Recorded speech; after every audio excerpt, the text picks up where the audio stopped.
Karine Jean-Pierre praises the Biden administration for its diversity. Pete Buttigieg finally visits East Palestine. Plus, the IRS prepares to target Americans for audit based on race.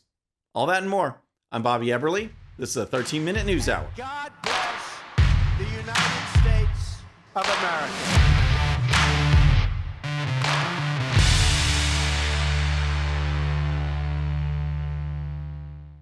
Okay, friends, welcome to the show. Happy Friday. I hope you had a great week. If you're new to the show, thank you so much for tuning in. We're going to start with White House Press Secretary Karine Jean-Pierre and what happens when people are hired based on factors other than race. Now, you may be thinking that hiring based on merit is the way to go, that if there's an important job, the qualifications to do that job might be something to consider. Well, you'd be wrong. And Joe Biden's White House is the perfect example. The administration puts identity politics ahead of everything. Just look at this exchange during the White House press briefing regarding the search for a new Fed vice chairman. On the search for Fed vice chair, can you talk about the decision-making process there with regard to how the president is considering diversity? There's been some pressure from senators to name a Latino candidate, for example. How important is it to the president to name a woman or a person of color to that job? So the entire topic of filling a leading monetary policy position comes down to race, ethnicity, or sexual orientation. And this gave Jean-Pierre the opening to state that while a Biden administration is completely incompetent, it sure is diverse. I want to take the opportunity to lay out how diverse the president's cabinet has been, how diverse the president's administration has been. The cabinet is majority people of color for the first time in history. The cabinet is majority female for the first time in history. A majority of White House senior staff identify as female. 40% of White House senior staff identify as part of the racially diverse communities. And a record 7 assistants to the president are openly LGBTQ+. My favorite part of that statement is that a majority of White House senior staff identify as female. See, nowadays, you can't even say are women. Nope, they identify as women. Of course, this statement really brought out the criticism on social media. The Hodge twins responded by posting, "How many people are actually good at their job? 0. None of this bleep matters." In response to that post, there was a great comment that points out that in this whole push for diversity, the left never ever considers diversity of thought. I bet they wouldn't give Ben Carson, a noted neurosurgeon and a heterosexual black male, a job in their cabinet. Fox News' Katie Pavlich posted about the diversity hire and even drew a response from Elon Musk. White House Press Secretary Karine Jean-Pierre says the next Fed chair will be hired based on how diverse they are, not strictly on their experience with monetary policy. So, good luck with that, America. To which Musk responded, "Maximum skill with monetary policy is extremely important in this role. A bad Fed decision affects the lives of everyone. The fact is that when you hire to satisfy identity politics, you get people like Karine Jean-Pierre, who is widely considered the worst press secretary ever. Current National Security Council spokesman John Kirby would make an excellent replacement, but unfortunately, he's a straight white male, which makes him more toxic than East Palestine, Ohio." Okay, next let's talk about Transportation Secretary Pete Buttigieg. But first, if you're new to the show or haven't subscribed yet, regardless of platform, just search out my name, hit that subscribe button, make sure notifications are turned on. That way you can follow the show and help us grow. Next, let's talk about Mayor Pete, who finally visited East Palestine 3 weeks after the massive train derailment and environmental disaster. From the very beginning, residents were asking questions and being ignored. Rather than addressing this dire situation, Buttigieg was making unrelated diversity statements like this. We have heard way too many stories from generations past of infrastructure where you got a neighborhood, often a neighborhood of color, that finally sees the project come to them, but everyone in the hard hats on that project looking like, doing the good paying jobs, don't look like they came from anywhere near the neighborhood. Right. Well, now, a day after former President Trump visited the area, Mayor Pete finally arrived, and the entire event was ridiculous. And by the way, criticism isn't just coming from the right. I do think it's great that Pete Buttigieg, the transportation secretary, is there. Probably should have taken 3 weeks for him to be there. He said, look, some people just show up and it causes a distraction. That's true for a president, perhaps, but it's not true for a transportation secretary. Once Buttigieg arrived and did his tour in his designer boots, he finally addressed questions on his delay. Was it a mistake not to come here sooner? What I tried to do was balance two things. My desire to be involved and engaged and on the ground, which is how I am generally wired to act, and my desire to follow the norm of transportation secretaries, allowing NTSB to really lead the initial stages of the public-facing work. The public-facing work? Buttigieg is the public face of transportation. Thankfully, reporters continued to press him, and he even offered a smirky apology. First tweet expressing concern for the residents of East Palestine a week and a half after the accident happened.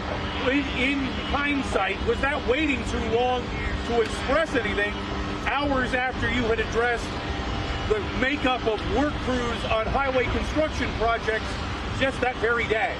The answer to your question is yes. I felt strongly about this and could have expressed that sooner. Again, I was taking pains to respect the role that I have and the role that I don't have, but that should not have stopped me from weighing in about how I felt about what was happening to this community. It doesn't matter what he thinks his role is or isn't. That's just an excuse for ignoring a situation because it doesn't tick any of the boxes of the Biden constituency or left-wing talking points. All right, next there's something sinister going on with Joe Biden's IRS. And guess what? It has to do with targeting people based on race. Yep, the Party of Diversity and Inclusion has no problem using that concept as a weapon, and now it's coming to the IRS. Recall earlier in the week, I talked about Biden's new executive order, which would push diversity, equity, and inclusion programs into every federal agency, including into artificial intelligence. Well, according to the organization America First Legal, that executive order means that audits and tax enforcement decisions will also now contain a racial element. There's no doubt that this is highly illegal, but unless there is a pushback, policies like this will continue. Here's America First Legal President Stephen Miller on the program. What do we mean by equity? This is the left's umbrella term for its Marxist ideology based on race and gender of discriminating against American citizens because of their skin color, their ancestry, their citizenship status, their religion, or their gender identity. That's a great summary. The left wants to normalize discrimination, put in programs that exclude members of society based on race or religion. In the case of the IRS, America First Legal believes that the IRS's algorithm will be altered, since Biden's EO calls for examining all algorithms to illegally operationalize racial quotas and or requiring agents to use inputted race and ethnicity data to ensure racial equity. Here's more from Miller. We at America First Legal, we're going to do all that we can. We've already just issued a Freedom of Information Act request, a FOIA, as part of an investigation into the Treasury Department for race-based tax auditing. Can you believe it? Could you even think we're even having this conversation? And what you're going to see over time is that people whose only skill set in life is their loyalty to the DEI cult being promoted ever further and higher in government and amassing ever more power. This is Marxism, folks, and that's what this DEI push is all about. We need to get back to merit, achievement, and effort, not punishment or promotion that has nothing to do with the job and everything to do with advancing a leftist agenda. All right, next let's talk about former President Trump, who this week did something that the current president hasn't done. That is, visit East Palestine to survey the disaster and meet with the people. And let me be the first to say something about this trip or any trip like this. When a disaster hits, people want to believe, want to feel that those in power understand what they are going through. They want to see and hear from their leaders. Now, as Biden and Buttigieg ignored the situation, the left tried to dismiss the importance of the trip as a photo op. Friends, trips like these are only photo ops for those who are cynical elitists like the ones calling it a photo op. Case in point was Trump's trip on Wednesday to East Palestine, and the town was blown away with some moved to tears because Trump came out to visit, bringing with him truckloads of water to help the community. Here's Trump. your chief and your police and your mayor and everybody else. They've done incredibly. And Bill, JD's been here for 4 days. I've been watching him every day. JD Vance has been incredible. To the people of East Palestine and to the nearby communities in Ohio and Pennsylvania, we have told you loud and clear, you are not forgotten. You are not forgotten. We stand with you, we pray for you, and we will stay with you in your fight to help answer, and the accountability that you deserve. We'll have that accountability. It'll all be out there very clearly. This is what people needed to hear. And while Biden is off in Ukraine and a host of other places instead of East Palestine, Trump was there. Senator J.D. Vance is there. In addition to the water, Trump treated all the firefighters to a meal at McDonald's. So everybody, enjoy your meal, and we're going to give the meals for the fire department. Okay? Hello, everybody. What's your specialty? Hello, everybody. In Trump's speech, he noted that Biden and FEMA initially rejected any support or aid for the town. Trump said he was going to go visit, and the administration suddenly changed course. Trump does visit, and suddenly Pete Buttigieg visits, and the contrast was just striking. In one case, you have someone who is truly comforting the town. In the other case, you have a photo op. Okay, so we've seen Karine Jean-Pierre, Pete Buttigieg, and a radicalized IRS. We need to ask them, do you have a relaxed brain? I got what you call, a relaxed brain. First on Relaxed Brain, we have Kamala Harris, who has become a regular Relaxed Brain contributor. This time, Harris was speaking about HBCUs, or historically black colleges and universities, and was talking about the Divine Nine black fraternities and sororities. On the list of family to me, I said my Divine Nine family. And there were people looking at each other, what's Divine Nine? And I thought to myself, you about to find out.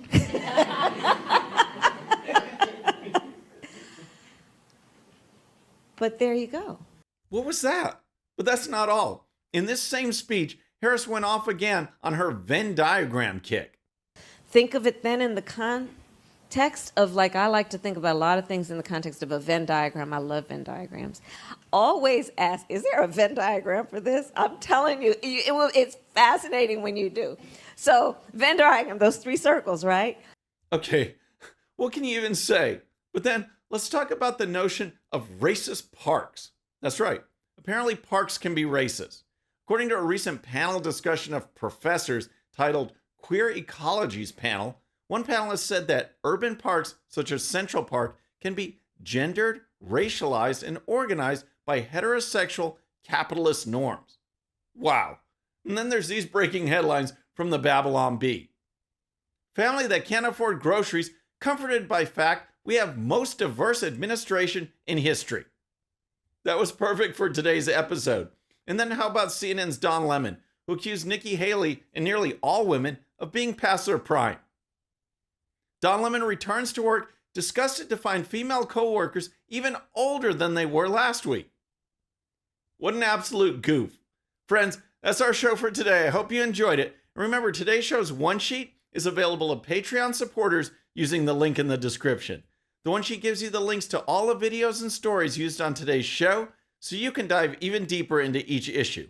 And with that, our next show will be Monday evening at the usual time. Until then, I'm Bobby Eberle. This is a 13-minute news hour.